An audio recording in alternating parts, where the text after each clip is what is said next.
உன்னை எப்படி சம்மதிக்க வைக்கணும்னு எனக்கு தெரியும் அப்படின்னு சொல்றான். நேரா அவளை பிடிச்சி தரன்னு இழுத்துக்கிட்டே போறான். எங்கடா போறான் அப்படின்னு பார்த்தா இவங்க பாட்டி கடை வச்சிருக்காங்க இல்லையா, அந்த இடத்துக்கு தான் போறான்.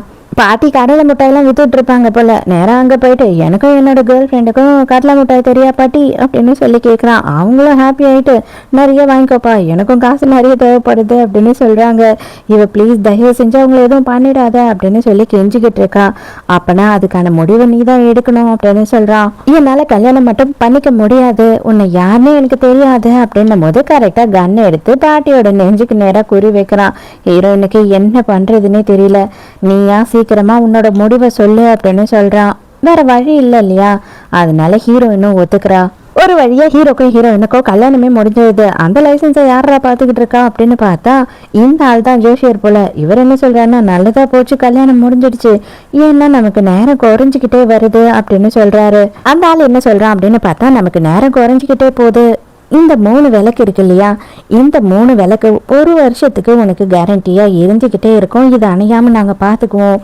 முதல் வேலை என்ன அப்படின்னு பார்த்துக்கிட்டீங்கன்னா, ஃபர்ஸ்ட் உன்னோட ஒய்ஃப் கிட்ட போயிட்டு இன்னைக்கு நீ உன்னோட ஃபர்ஸ்ட் நைட்டை இன்னைக்கு முடிச்சுட்டு நடு ராத்திரி வந்து இந்த ஒரு விளக்கை அணைக்கணும். அடுத்து கரெக்டாக அவள் ப்ரெக்னென்ட் ஆனதுக்கு அப்புறமா 2வது விளக்கை அணைக்கணும்.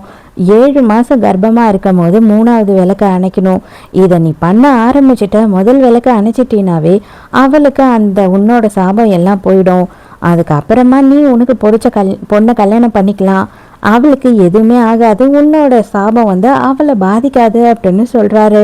ஆனால் பார்த்துக்கோப்பா, உனக்கு நான் மறுபடியும் ஒரு வாட்டி கூட சொல்கிறேன், நீ முதல் விளக்க அணைச்சி ஆரம்பித்து வச்சிட்டீனாவே இதை முடிச்சே ஆகணும். இல்லை அப்படின்னா நீயும் சரி, உன்னை கல்யாணம் பண்ணிக்க போகிற பொண்ணும் சரி, உங்கள் உயிருக்கு உத்தரவாதம் இல்லை, அதுக்கப்புறம் உங்கள் லைஃப்பில் என்ன வேணாலும் நடக்கலாம் அப்படின்னு சொல்லி தலையில் குண்டு தூக்கி போட்ட மாதிரி சொல்லிடுறாரா.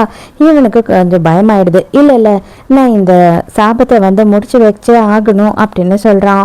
ஹீரோ கிளம்பி நேராக வந்து வீட்டுக்கு போகிறான். வீட்டுக்கு போகும்போது தான் அவங்கள நாங்கள் எக்ஸாம் எழுத வச்சுட்டோம், எக்ஸாம் முடிஞ்ச கையோட அவங்களையும் அவங்க பாட்டியும் கூட்டிகிட்டு வந்து சேஃபாக இங்கே வச்சுட்டோம், இப்போதைக்கு வந்துட்டு உங்கள் ஒய்ஃப் உங்கள் ரூமில் தான் இருக்காங்க அப்படின்னு சொல்கிறான். ஹீரோயினை தேடினபடியே ரூம்குள்ளே போகிறான். ரூம் பார்த்தா இருட்டாக இருக்குது. யாரோ பின்னாடி வந்து கன்னு வைக்கிறாங்க. பார்த்தா ஹீரோயின் தான். அவன் என்ன சொல்ற அப்படின்னு பார்த்தா, நான் கேட்கறதுக்கு மட்டும் நீ பதில் சொல்லு, எதுக்காக வந்து என்ன இப்படி ஃபோர்ஸ் பண்ணி நீ கல்யாணம் பண்ண அப்படின்னு சொல்லி கேட்குறா. நீ பண்ணுற எல்லா விஷயமே உனக்கே பேக் ஃபயர் ஆகிடும், நல்லா ஞாபகம் வச்சுக்கோ, நீ சரியாக தான் பண்ணுறியா இல்லையா அப்படின்னு சொல்லி கேட்குறான். இதை பார், அதெல்லாம் எனக்கு தேவையில்லாதது, நான் ஒரே ஒரு விஷயந்தான் கேட்பேன், எதுக்காக நீ என்ன கல்யாணம் பண்ணியிருக்க அப்படின்னு கேட்குறா.